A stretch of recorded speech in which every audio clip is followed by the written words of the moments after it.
I love you. I messed up badly, but we can still fix this. My wife minimized the consequences of her 6-month affair. I told the other man's wife everything. And now I'm the one picking up the pieces after her betrayal, building a perfect life, brick by brick, for 20 years, only to have it completely shattered by a single, innocent-looking hotel receipt. That's exactly what happened to me. My wife didn't just break my heart. She detonated my entire world, and I found out through a paper trail. What the hell would you do if you found yourself in that situation? My name is Chris, and for 23 years, I've been the guy who fixes things. Broken boilers, burst pipes, faulty wiring. You name it, I probably wrestled with it. I work for a big property management company, and it's an honest job. The kind that leaves you bone-tired but satisfied, knowing you kept offices warm, kept businesses running. I always thought I could fix anything with my hands and a toolbox. I never, ever thought I'd face a problem I couldn't fix. 20 years ago, I married Melissa. I met her at a friend's barbecue. She was a nurse back then, worked the night shift. She had this pretty smile, a sharp wit, and a way of making you feel like you were the only person in the room. A year later, our first son, Lucas, arrived. He's 14 now, smart as a whip, plays baseball, and definitely has his mother's stubborn streak. Then came Olivia, 12, sweet as sugar but tough when she needs to be. She's got my eyes and Melissa's determination. 4 years, everything felt rock solid. We had our routines, our traditions, Sunday dinners, summer camping, Friday movie nights. Eventually, Melissa moved from nursing to office management at a downtown clinic. Better hours, she said. More time with the kids. And I believed her. I believed it all. The unraveling started just 3 weeks ago, on a Tuesday afternoon. I got home late from a job, a burst pipe on the 4th floor of the Riverside office complex. It took me 6 hours. I was exhausted, covered in grime, dreaming of a hot shower and whatever leftovers were in the fridge. The house was quiet. Lucas was upstairs doing homework. Olivia was at a friend's for a sleepover. Melissa was in the living room, curled up on the couch, laptop open, half watching some reality show. I headed upstairs, shed my work clothes, and stepped into the shower. That hot water, cue heaven on my aching shoulders. When I got out, still dripping wet, I noticed Melissa's purse on her dresser. It had tipped over, and some of its contents had spilled out. Keys, lip balm, a mess of receipts. I started picking things up. I wasn't snooping, I swear. Just tidying up. That's when I saw it. A receipt from the Grand View. A fancy place, about 40 minutes out of town, up in the hills. The kind of place where you celebrate anniversaries, where couples go for a romantic getaway. The date was 2 weeks ago, a Thursday. Melissa had told me she was working late that night, a staff meeting that ran long. She'd gotten home around 11, apologized for missing dinner, gave me a quick kiss on the cheek, and went straight to bed. This receipt, it showed 2 charges, dinner for 2 at their restaurant, a bottle of wine, and a room. A deluxe suite, with a king bed. My hands froze. I read it again, hoping I'd misunderstood. But it was crystal clear. The name on the credit card authorization was hers, and at the bottom, in small print, the name of a guest, Peterson B. I didn't know any Peterson. She had never, ever mentioned that name. I stood there in my bathroom, water dripping onto the tile floor, staring at that receipt like it could somehow explain itself. My mind raced through the possibilities. Maybe it was innocent. Maybe she helped a coworker book a room, used her card as a favor. Maybe Peterson was a supplier, a vendor from the clinic. Maybe I was jumping to conclusions. But my gut knew I wasn't. 20 years of marriage teaches you things. You learn your spouse's rhythm, their patterns, their tells. And something about this felt deeply, profoundly wrong. Like a pipe that's been leaking behind the walls for months before you finally see the real damage. Then I heard footsteps on the stairs. Melissa. I quickly stuffed the receipt into my jeans pocket, threw on a t-shirt, and stepped out of the bathroom, trying to look normal. "Hey," she said, appearing in the doorway. "You okay? You look pale." "Just tired," I replied, forcing a smile. "Long day." She nodded, already turning her attention back to her phone. "Lucas needs help with his history project. Something about the Civil War. Can you go check on him?" "Yeah, sure." I went down the hall to Lucas's room. My son was at his desk, surrounded by books and printouts. His laptop was open to some documentary. "Dad, check this out," Lucas said, not even looking up. "Did you know more Americans died in the Civil War than in World War I and World War II combined?" I didn't know that," I said, trying to focus. "That's pretty wild, buddy." He finally looked at me. "You okay? You seem distracted." "Smart kid. Sometimes too smart. Just work stuff," I told him. "Nothing for you to worry about. Show me what you've got so far." We spent the next hour working on his project. It helped calm my racing thoughts. But that receipt, it boned in my pocket like a lit match. After saying goodnight to Lucas and checking that Melissa was in bed, I went back downstairs. I sat at the kitchen table, phone in hand, and did something I had never done before. I looked up the Grand Views website. Luxury accommodations, romantic getaways, starting at $300 a night. The King Suite, $450. Then I pulled up our joint bank account. I scrolled back 2 weeks. There it was, a $473 charge to the Grand View on the exact same date as the receipt. I'd seen it before, but hadn't paid attention. Money came and went. We both had access. I trusted her. I sat there in the dark kitchen, the only light coming from my phone screen, and felt something shift inside me. This wasn't a fluke, not a mistake, not a misunderstanding. This was real. The next morning, I waited until Melissa had left for work and the kids were at school. Then I called my best friend, Jason Turner. We'd known each other since high school. We worked construction together in our 20s before I went into property management. He'd be my best man. He was Lucas's godfather. If there was anyone I could trust with this, it was him. Jason, I said when he answered, my voice rougher than I wanted. I need to talk. Can you meet for coffee? Sure, man. Everything okay? You sound weird. Meet me at the Rivery Diner. Half an hour. I'll be there. Jason was already waiting when I arrived.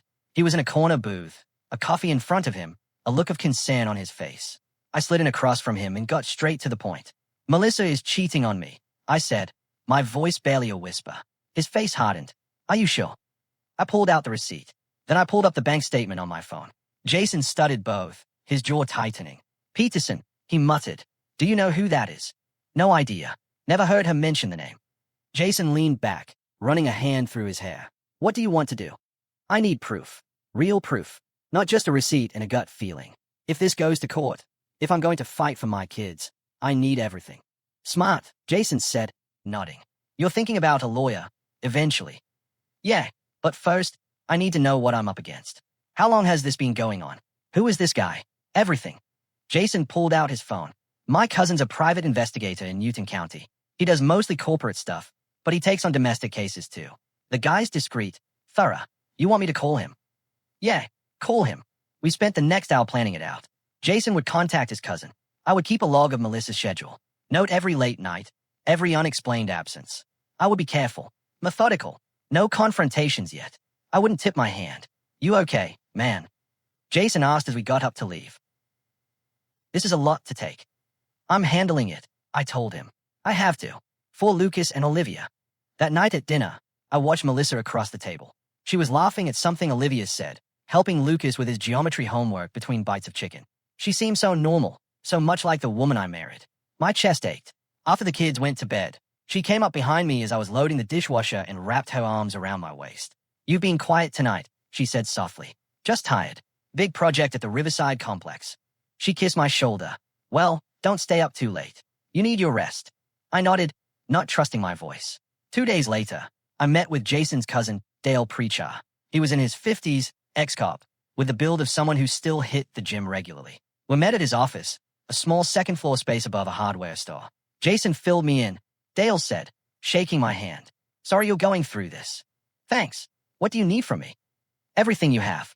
Her schedule, the receipt, bank statements, any names, all locations. I'll do surveillance, document her movements, take pictures if needed. My rate is $100 an hour plus expenses. Fine. Whatever it takes. I handed him copies of everything. He studied the receipt closely. Peterson, he said. Have you searched for that name on social media? What connections? Not yet. Do it. He could be a vendor, a colleague, someone connected to her clinic. People leave digital footprints everywhere these days. That afternoon, I sat in my truck in the parking lot of a job site and searched Facebook, LinkedIn, Instagram. After about 20 minutes, I found him.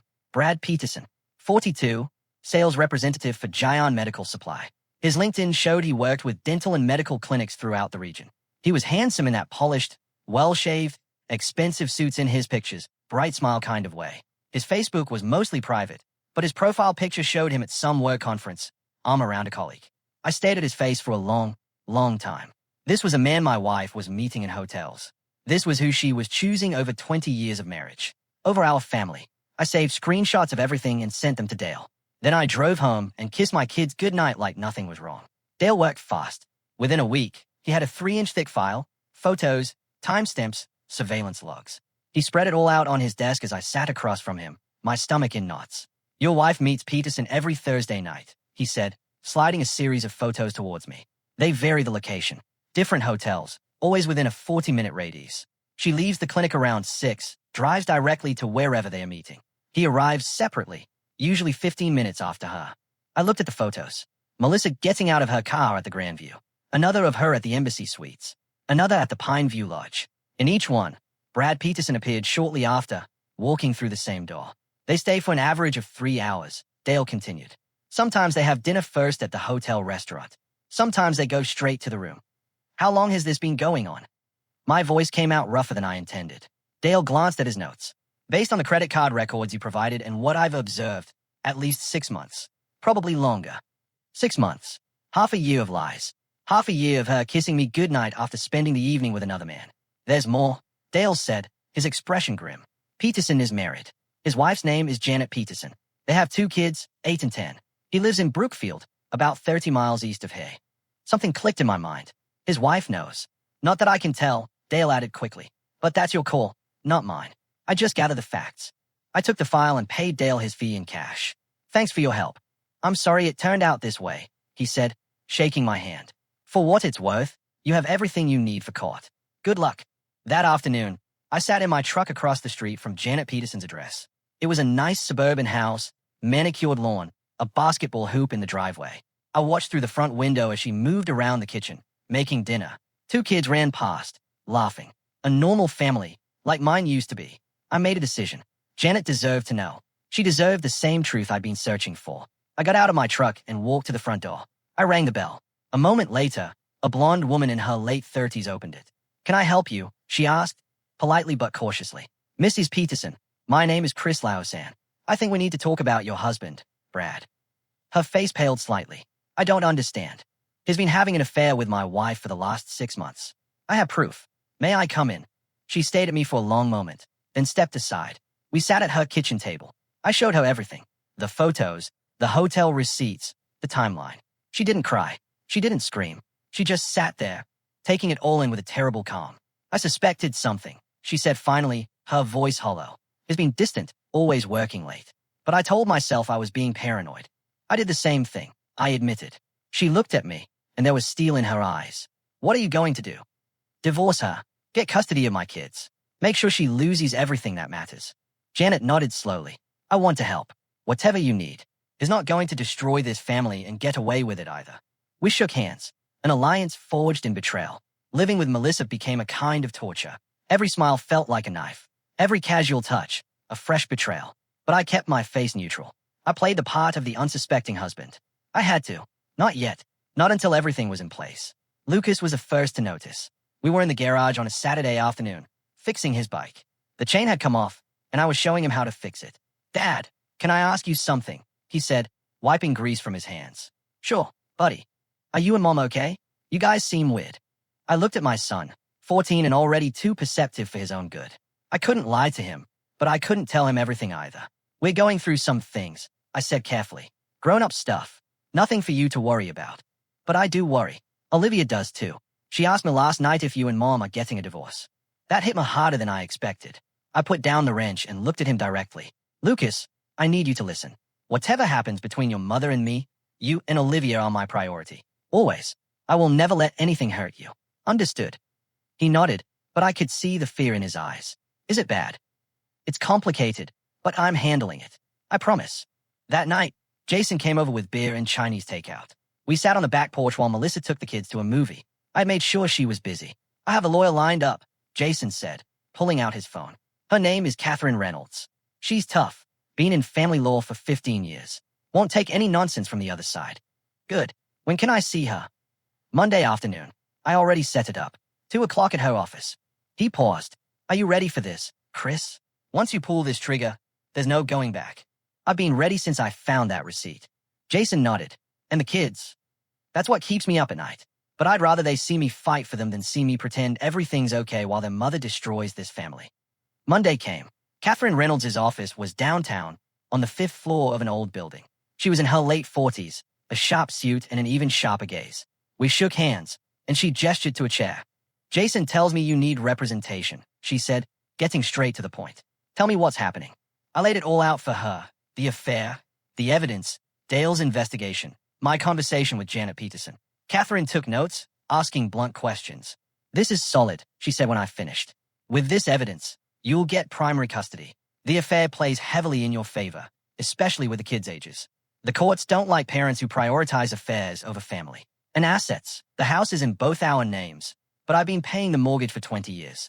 Her income goes to household expenses, but the property payments are all me. We'll argue for you to keep the house. She'll get some financial settlement, but given the circumstances, it won't be 50-50ths. I leaned forward. I want this done cleanly. I don't want to drag my kids through a war. Catherine's expression softened slightly. I understand, but be prepared. When she realizes what's happening, she might play dainty. People do when they're cornered. Let her try. 2 weeks later, Melissa told me she had a business conference in Atlanta, a 3-day medical office management seminar.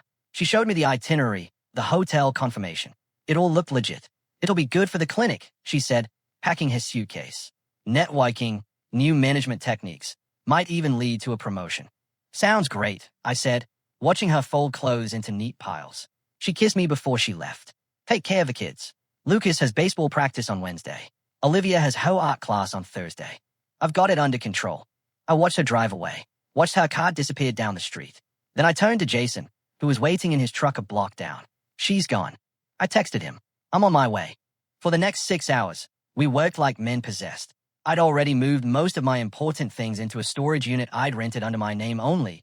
My tools, photo albums, my grandfather's watch, documents, anything of real sentimental value. Now we were clearing out the rest. Clothes, shoes, my side of the bathroom. Everything went into boxes and bags. Jason's truck made 3 trips to the storage unit. We worked in silence, mostly efficient, methodical. You sure about this? Jason asked on the second trip. This is pretty cold, man. She's been lying to my face for 6 months. She doesn't deserve a warm goodbye. By nightfall, my presence in that house had been erased. No razor in the bathroom, no coffee mug in the cupboard, no work boots by the door. It looked like I had never existed there. The hardest part was the kids. Lucas and Olivia were at their grandmother's, Melissa's mom's, for the week. I had arranged it carefully. I told them I had a big project at work and needed to focus. They would be back on Friday, the same day Melissa returned. But they wouldn't be coming back to the same house.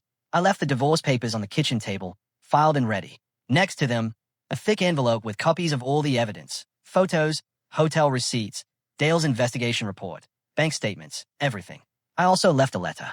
Not an apology, not an explanation, just facts. Melissa, by the time you read this, I will be gone. You have been having an affair with Brad Peterson for at least 6 months. I have proof of everything. The divorce papers are filed. My lawyer will be in touch. The kids will be staying with me. You made your choice.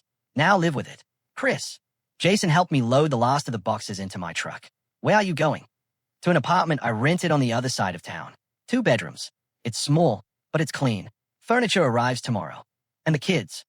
I'm picking them up on Friday. I'll take them to the new place. I'll explain everything in a way they can handle. Jason squeezed my shoulder. You're doing the right thing, brother. Those kids need stability. They need a parent who doesn't lie. I nodded, unable to speak around the lump in my throat. That night, I slept in my new apartment. It was quiet, empty, but it was honest. No more pretending. No more lies. When Melissa came home on Friday afternoon and walked into that empty house, when she read that letter and saw those photos, her world would shatter just like mine had 6 weeks ago. Melissa's flight landed Friday at 4 p.m. I know because Janet Peterson texted me. We'd been coordinating, keeping each other informed. She had confronted Brad 2 days before, and according to her, he'd completely fallen apart. Is staying at his brother's, her text read. I've already contacted the lawyer. I'm taking him for everything. Good, I replied. Stay strong. I was at my new apartment when my phone started vibrating. Melissa, I let it go to voicemail. Then it rang again, and again, 12 times in 20 minutes. Then the text started. Chris, where are you? The house is empty. What is happening? Please call me. I'm scared. I found the papers. We need to talk. This is insane. You cannot just leave like this. I read each one without responding. Jason was sitting across from me, watching. Cold. Man, he said, shaking his head. But effective. My phone rang again. This time it was Lucas, calling from his grandmother's. Dad, Mom just called Grandma, crying. She says you left. What's going on? I closed my eyes, bracing myself. This was the part one had been dreading. Lucas, I need you to listen carefully. Your mother and I are getting a divorce. I found out she's been lying to us. The whole family. I had to leave. Lying about what? Grown-up stuff. I'll explain everything when I see you tomorrow. But right now, I need you to know that you and Olivia are safe. I'm not going anywhere. I have a new place set up for us. We're going to live with you. Yes, I'm picking you both up tomorrow morning. We'll talk then. Okay. There was a long pause. Okay. Dad, is Mom going to be okay? That question hurt. Even now, my son was worried about her. Your mom made some choices. Lucas. She'll have to face the consequences. But that's not your responsibility. You focus on school, on baseball, on being a kid. Let me handle the adult problems. Okay. I love you, Dad. I love you too, son. Saturday morning came. I drove to Melissa's mother's house to pick up the kids. Lucas met me at the door, his face serious beyond his years. Olivia was right behind him, clutching her backpack. Hey, champ, I said, kneeling down to Olivia's level. Ready to see our new home? Is it nice? She asked quietly. It has a backyard in your own room. I think you'll like it. On the drive, I explained everything as simply as I could. Their mother had been seeing someone else. I found out and decided we couldn't be together anymore. But I wanted them to know it wasn't their fault. Nothing they did caused this. Lucas stayed out the window, processing. Olivia was crying silently in the back seat. Will we still get to see Mom? Olivia asked. Of course. She's still your mother. This is between her and me, not you guys. The new apartment felt smaller with them in it, but it was a home. Lucas inspected his room and gave a nod of approval at the baseball posters I'd hung up. Olivia carefully arranged her stuffed animals on her bed. That afternoon, Melissa showed up. I was expecting it. She knocked hard, then rang the doorbell repeatedly. I opened the door but stood in the doorway, blocking the entrance. What do you want? She looked terrible. Red eyes, disheveled hair, still in the same clothes from the flight. We need to talk. Chris, please. You can't just throw away 20 years. I'm not throwing anything away. You already did that. It was a mistake. A stupid, terrible mistake. But we can fix it. No, Melissa, we cannot. Melissa's face contorted. You won't even let me explain. Explain what? 6 months of hotels with Brad Peterson, the lies. I know everything. Melissa, I have photos, receipts, a full investigation report. There's nothing to explain. She turned pale. You hired someone to follow me. I did what I had to do. You want to know the really pathetic part? His wife didn't know either. Janet Peterson, a nice woman, 2 kids. I had to tell her that her husband was spending the money on hotels with you. Melissa recoiled as if I had struck her. You told his wife. She deserved to know, just like I deserved to know. Chris, please. Tears were streaming down her face now. I love you. I made a horrible mistake, but I love you. We have kids together. We have a life. We had a life. Past tense. You destroyed it the first time you checked into a hotel with him. It's over with Brad. I ended it. I swear. I don't care. It doesn't matter if it's over. The damage is done. Lucas appeared behind me in the hallway. Dad, is everything okay? Melissa saw him, and her expression shattered. Lucas, honey. Lucas's face was hard. I heard everything, Mom. I heard Dad on the phone with Jason. I know what you did. My 14-year-old son looked at his mother with something close to contempt. Lucas, please try to understand. Understand what? That you lied to us. That you chose some other guy over Dad? Over us. It wasn't like that. Then what was it like? Lucas snapped, his voice rising. Because from where I'm standing, you lied every single day. You looked us in the face, and you lied. I put a hand on Lucas's shoulder. Go check on your sister, son. I've got this. He hesitated, then nodded and left. Melissa watched him go, sobbing openly now. My kids hate me. Your kids are hurt. There's a difference. But that's on you to fix, not me. Chris, I'm begging you. Give me another chance. For them. For our family. I looked at the woman I had spent 20 years with. There was a time when she was everything to me. Now she was just someone who had made choices I could not forgive. The divorce papers are filed. Melissa, my lawyer will be in touch about custody arrangements. You can see the kids, but it will be scheduled and supervised at first. Supervised? You think I would hurt them? I think you have hurt them enough already. Now get off my property. This is not over, Chris. Yes, it is. You just haven't accepted it yet. She stood there for a long moment, then turned and walked back to her car. I watched her drive away. Then I closed the door and locked it. Lucas was sitting on the couch when I came back in. You okay, Dad? I will be. We all will be. Because what I said was serious. What she did was wrong. I sat down next to him. I know, son, but she's still your mom. Eventually, you'll have to find a way to forgive her for your own peace. Maybe, but not today. Not today, I nodded. That night, after the kids were asleep, I sat in my small living room and felt something I hadn't felt in months. Relief. The secret was out. The lies were exposed. Whatever came next, at least it would be honest. My phone buzzed. A text from Catherine Reynolds, my lawyer. Her lawyer has been in touch. They want to negotiate. Meeting set for Tuesday. Be ready. I texted back, I'm ready. Let's get this over with. Months passed like water under a bridge. The divorce settled faster than I expected. Catherine had been right. With the evidence we presented, the affair documented in painful detail, Melissa had no leg to stand on. I got primary custody of Lucas and Olivia. She got supervised visits every other weekend and on Wednesday afternoons. The house was sold. We split the proceeds, though I got more given my documented contributions. She moved into a small apartment on the other side of town. Last I heard, she had lost her job at the clinic. Too many people knew about the affair. Small towns have long memories. Brad Peterson didn't fare much better. Janet took him to the cleaners in their divorce. He lost his job when his company found out he'd been expensing personal trips as business expenses. Last Jason heard, Brad was living with his brother and working in a retail store. As for me, I took the leap I'd been considering for years. I used my share of the house sale and opened Lausanne Property Services, commercial building maintenance and repair. Just me and two guys I'd worked with before. We landed 3 contracts in the first month. By the 6th month, we had a waiting list. Lucas was doing better. His grades improved. Baseball season went well. He'd started seeing a therapist to work through his feelings about his mother. The progress was slow, but it was happening. Olivia had a harder time. She was quieter. She drew pictures of fractured families and broken houses. But she had settled into our new routine. Movie nights, Sunday pancakes, just the 3 of us finding our rhythm.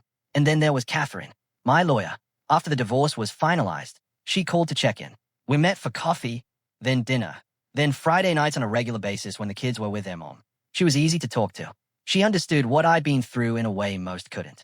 She'd been divorced herself 5 years ago. No kids, but she knew betrayal. She knew what it meant to rebuild. One evening, we were at her place. The kids were with Melissa for the weekend. Catherine cooked while I told her about landing a new contract with a hospital complex. You've really built something, she said, putting plates on the table. Most people would still be licking their wounds. Staying home feeling sorry for myself wasn't going to change anything. I had to move forward. That's what I admire about you, Chris. You didn't let it break you. After dinner, we sat on her porch. It was late summer, a warm night. Crickets chirped in the yard. Can I ask you something? Catherine said. Shoot. Are we doing this? Are we really doing this? I looked at her. Smart, strong, honest. Everything Melissa had not been. Yeah, I said. I think we are. She smiled. Good, because I'm all in. 2 weeks later, Melissa showed up at my apartment unannounced. It was a Saturday morning. Catherine had stayed over. She was in the kitchen making coffee when the doorbell rang. I opened it. Melissa was standing there, thinner, tired. She saw Catherine behind me, and her face fell. So, it's true, Melissa said quietly. You've moved on. What did you expect, Melissa? I don't know. I guess I thought maybe with time, we could try again. That was never going to happen.